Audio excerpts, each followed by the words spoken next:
s'agit de montrer les capacités de la Côte d'Ivoire à réagir devant un cas de grippe pandémique ou toute autre affection transmissible par les voyages aériens. Comme le montre notre protocole d'intervention, les différents acteurs se sont retrouvés à Grand-Bassam pour définir clairement le rôle de chaque intervenant. Cette simulation que nous allons voir découle de ce protocole. Après une longue absence du pays, Apollo Stéphane arrive en Côte d'Ivoire. Ses parents et amis sont fortement mobilisés pour l'accueillir à l'aéroport Félix Houphouët-Boigny d'Abidjan.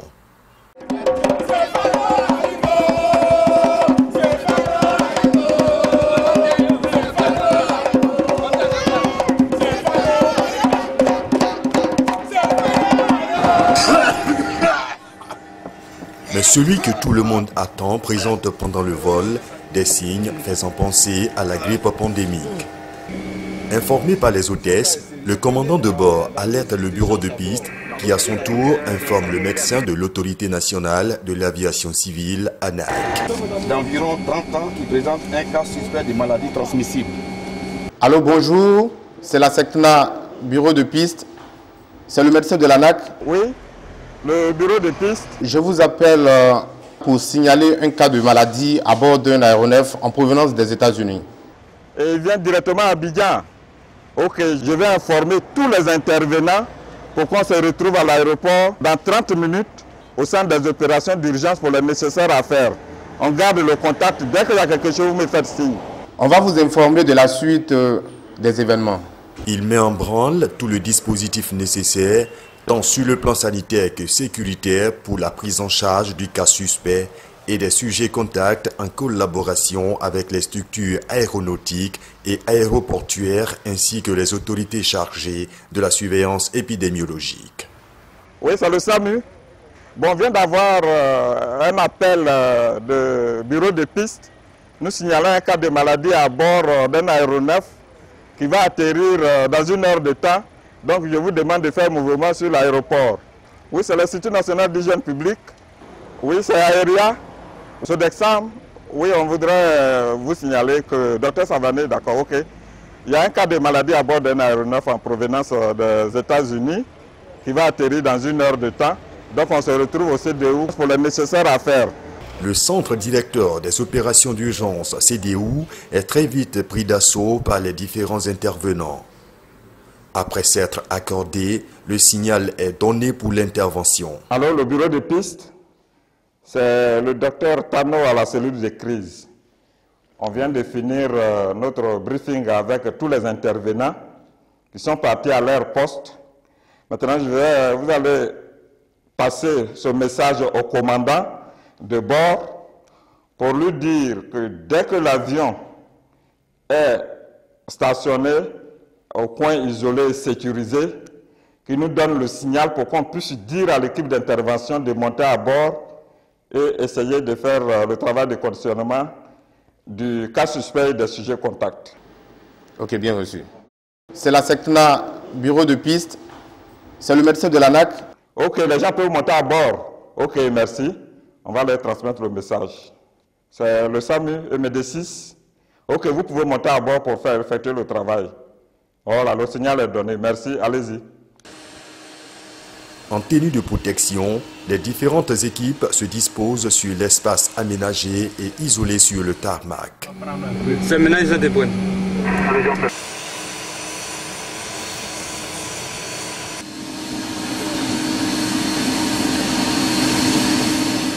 L'équipe médicale prend toutes les dispositions dans l'avion avant de faire sortir le malade qui est ensuite conduit à la cellule de pandémie.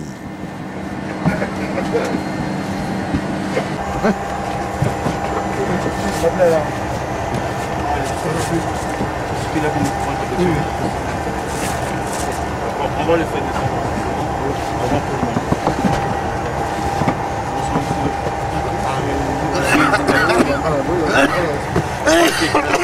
allez, on va sur le plateau. Est-ce que vous pouvez lever, monsieur? Ok.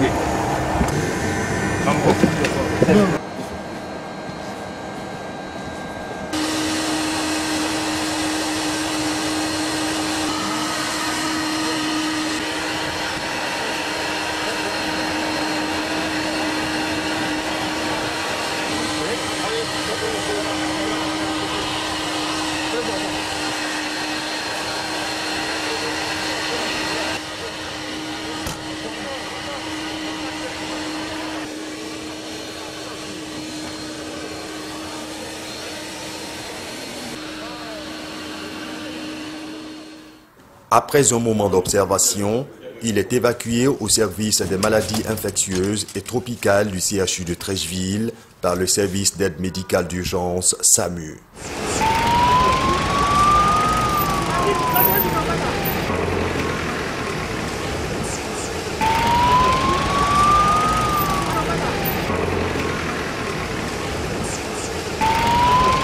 Pendant ce temps, l'opération se poursuit dans l'aéronef. Tout au long de votre vol, il y a eu un petit incident, mais je tiens à vous rassurer que cet incident-là est sous contrôle. Donc, le service médical d'urgence vient de faire sortir le patient. Donc, je vais vous donner un certain nombre de consignes pour vous qui êtes déjà encore à l'intérieur. Je voudrais savoir combien de personnes qui ont été en contact avec le monsieur qui vient de sortir durant le vol. On va les bien lever. Vous êtes 5. Ces sujets contacts sont également conduits à la cellule de pandémie où des prélèvements sont effectués puis acheminés à l'Institut Pasteur de Côte d'Ivoire pour déterminer s'ils ont été contaminés ou pas. Bien que provisoire, cette cellule de pandémie, logée au département des urgences, dispose de matériel de pointe pour faire face à d'éventuelles catastrophes. Donc nous avons tout le matériel, d'abord les fauteuils roulants pour transporter les malades qui sont déjà pas trop grabataires, donc ils peuvent s'asseoir mais ils ne peuvent pas trop marcher. Donc on a des fauteuils pour les transporter. Et là il y a tout le matériel de stockage pour, même en cas de plongée, en fonction des circonstances qui se présentent. Voilà, donc des respis, des matériels en cas de plongée sous-marine à faire pour récupérer certaines personnes qui sont dans des cas de détresse respiratoire. Voilà. On a aussi des défibrillateurs quand le cœur est en train de s'arrêter ou quand le cœur est pratiquement arrêté. Comment faire pour faire revenir le patient rapidement dans un délai bien précis. Et là, bon, c'est des sacs qu'on prépare lors des sorties. Les sacs sont préparés en fonction de l'urgence, c'est-à-dire en fonction du cas qui se présente sur le terrain. Donc en fonction de l'urgence, on a tous les, vous voyez, ces sacs qu'on fait, tous ces matériels, ces bocaux. C'est en fonction de l'urgence qui se présente. Et là aussi, des matelas coquilles, quand le patient ne pourrait pas se déplacer, qu'il est grabatté, qu'il est touché au niveau de la colonne vertébrale. Donc il y a tout un type de dispositif, c'est ça qu'on appelle les matelas coquilles pour les transporter. Voilà, donc on a ces matelas et ces brancards en cuillère. C'est toujours des dispositifs pour pouvoir les transporter. Ça se soulève comme ça, très facilement, après avoir été gonflé. Voilà, avec ce matériel, ce dispositif qui est juste à côté. Donc on gonfle le matelas et on met le malade dessus. Donc il est bien mis, bien conditionné pour ne pas que toute la colonne vertébrale soit endommagée. Mesdames et messieurs, votre attention s'il vous plaît. Les parents de Apollo Stéphane sont priés de se présenter au CDU situé juste après la Moga internationale pour affaires les concernant. Merci. Les parents de Stéphane sont convoqués au CDU pour être informés de ce qui lui est arrivé. Leur joie de le voir descendre de l'avion s'est très vite transformée en tristesse, comme on peut le lire sur ses visages. Un soutien psychologique leur est également apporté. Je vous avais dit que j'allais revenir vers vous. On allait voir de quoi l'enfant est souffre. Voilà. L'enfant, apparemment, ça va. Ça va. C'est sûr que c'est pas grave. Non, c'est pas grave. C'est une maladie. Même si c'est grave, j'ai toujours boire. Nous, on a un médicament, on a plus de dispositions pour ne pas que ce soit grave. Voilà. Donc, rassurez-vous sur ce plan-là. Ils ne le verront qu'après les soins qui lui sont administrés au service des maladies infectieuses et tropicales du CHU de Treichville où il a été admis. Une autre étape du dispositif d'intervention en cas de menace. Donc, quand il arrive, il est amené dans cette salle et bien entendu nous sommes munis de notre équipement de protection individuelle. Voilà, qui est constitué d'une blouse à usage unique, une combinaison. Nous avons les bottes pour se protéger. Ensuite,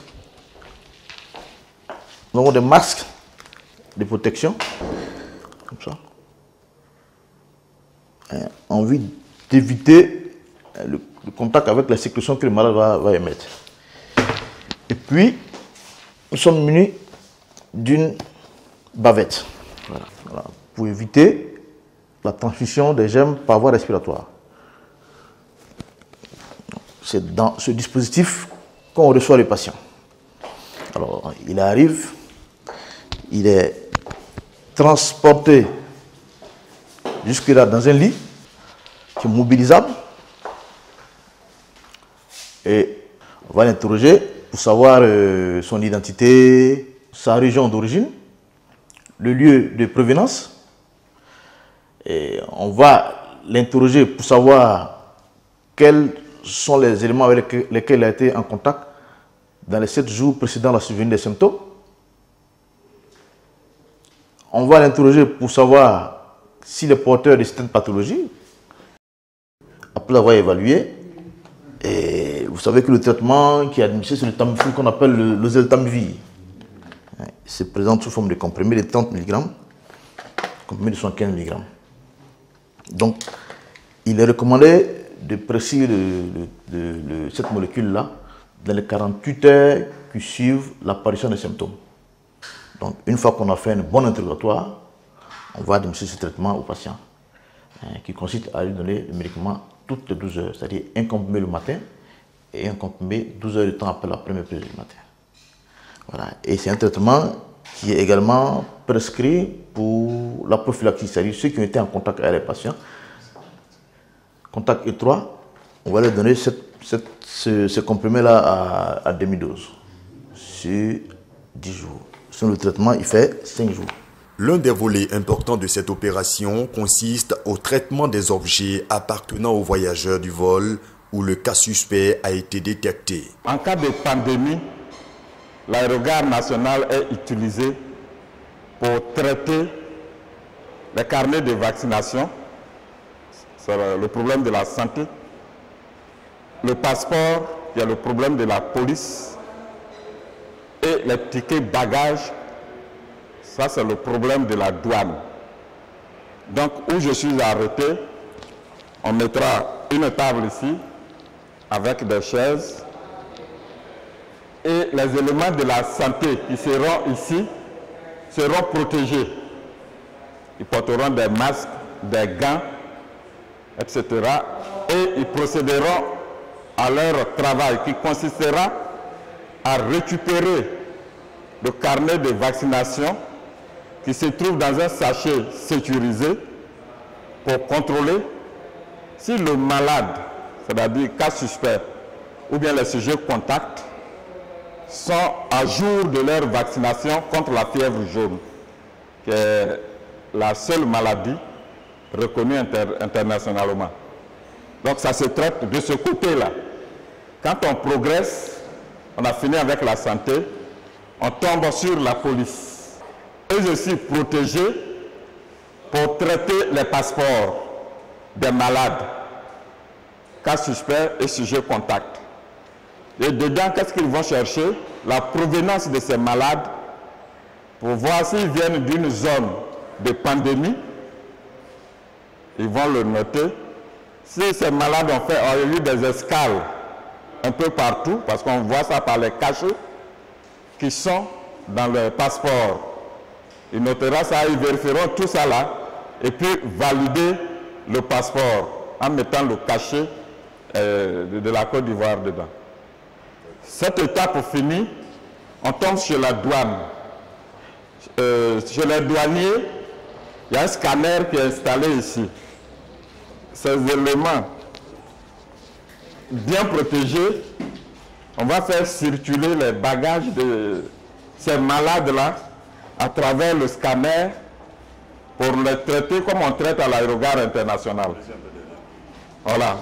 Voilà donc le scanner qui est là. Les bagages vont circuler, on va les identifier à l'écran et les bagages sortiront de ce côté pour voir s'il n'y a pas des trucs illicites à l'intérieur.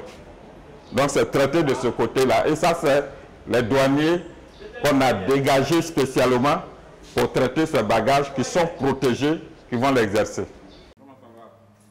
Pour les passagers non contaminés, ils suivent le circuit normal d'arrivée à l'aérogare avec ses différents postes de contrôle. Santé, police, douane. Dernière étape de cette opération, la désinfection de l'avion et de tous les véhicules qui ont servi pour les évacuations. Une demi-heure aura suffi pour circonscrire cette menace, ce qui permet aux structures aéronautiques et aéroportuaires ainsi que les autorités chargées de la surveillance épidémiologique d'affirmer que la Côte d'Ivoire est aujourd'hui capable d'apporter une réponse efficace en cas de menace dans l'air. Effectivement, la Côte d'Ivoire est prête à faire face à toute menace. Parce que si vous-même vous avez constaté tout le circuit qu'on vient de parcourir, toutes les installations mises en place dans ce cadre, c'est une véritable toile d'araignée qui est tissée de l'aéroport pour ne pas qu'un cas de pandémie nous échappe. Donc on peut dire effectivement que la Côte d'Ivoire est prête